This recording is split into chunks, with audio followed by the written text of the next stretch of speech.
प्यारे बच्चों, कक्षा 10 की हिंदी की कक्षा में हम सूरदास के पद पढ़ रहे थे, जिसमें से 2 पद आप अभी तक पढ़ चुके हैं। आज तीसरा पद है, जिसमें सूरदास ने भगवान श्री कृष्ण की बाल्यावस्था का वर्णन किया है।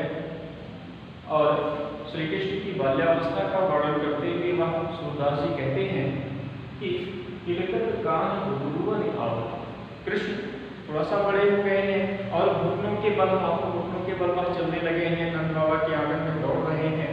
तो उनकी उस छवि का वर्णन करते हुए कवि कहता है कि किलकत का अर्थ है हंसते हुए, खिलखिला करके हंसना।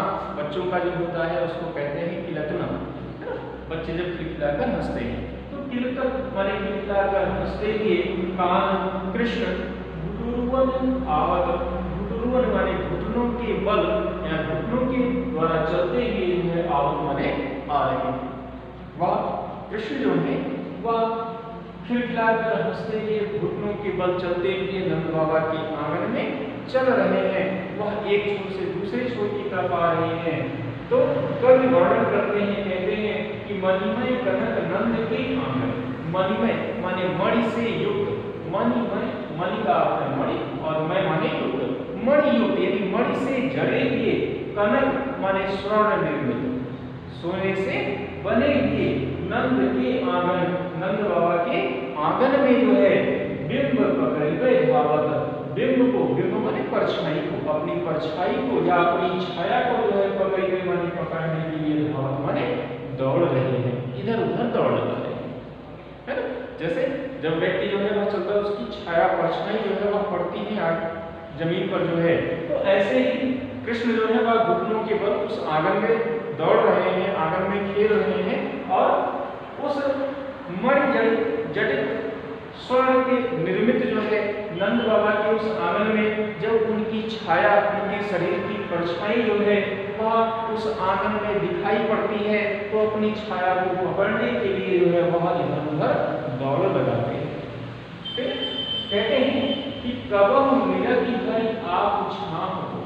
कबहु कभी जो है, निरखि माने देखकर, हरि माने भगवान कृष्ण, आप माने अपनी अर्थात स्वयं की छाम माने छाया को माने को, है ना। वह भगवान श्री कृष्ण कभी अपनी छाया को, अपनी परछाई को उस आंगन पर पड़ता हुआ देख करके कर सो पकड़न चाहत। कर माने हाथ, सो माने से, हाथों से जो है पकड़न चाहत, पकड़ना चाहते हैं।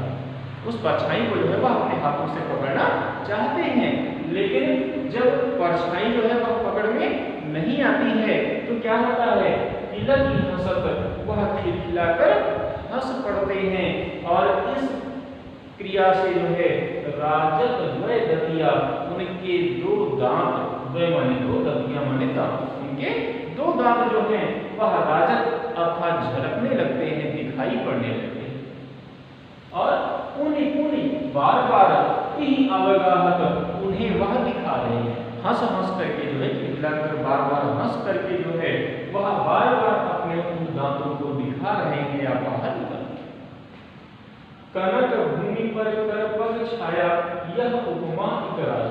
कवि कहते हैं कि कनक भूमि, उस स्वर्ण भूमि पर, नंद बाबा का जो आंगन है जो स्वर्ण निर्मित है, कहते हैं कि उस स्वर्ण भूमि पर कर पग छाया, उनके हाथ और पैरों की जो छाया पड़ रही है, जो उसका प्रतिबिंब बन रहा है, यह उपमा इकराजती, यह उपमा अर्थात यह सुंदरता जो है इकराजती, अनोखे रूप में, एक माने अनोखे रूप में, राजती माने सुशोभित हो रही है, सुंदर लग रही है। और ऐसी सुंदर लग रही है, कवि कहता है कि करी करी प्रतिपली प्रतिमनि वसुधा।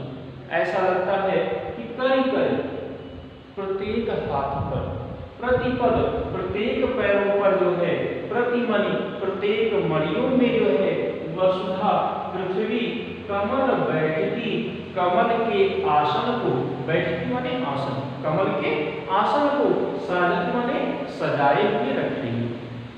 ऐसा लगता है कि जहां जहां पर भगवान कृष्ण जो है अपने हाथ और पैरों को रखते हैं, उस प्रत्येक मणि के द्वारा जो है पृथ्वी जो है उनके हाथों और पैरों के नीचे के कमल के आसन को बिछाते हुए या रखते हुए चल रही हो, कि जिससे प्रभु के हाथ और पैर जो है वह मैले ना हो, वह उन पर चोट न लगे।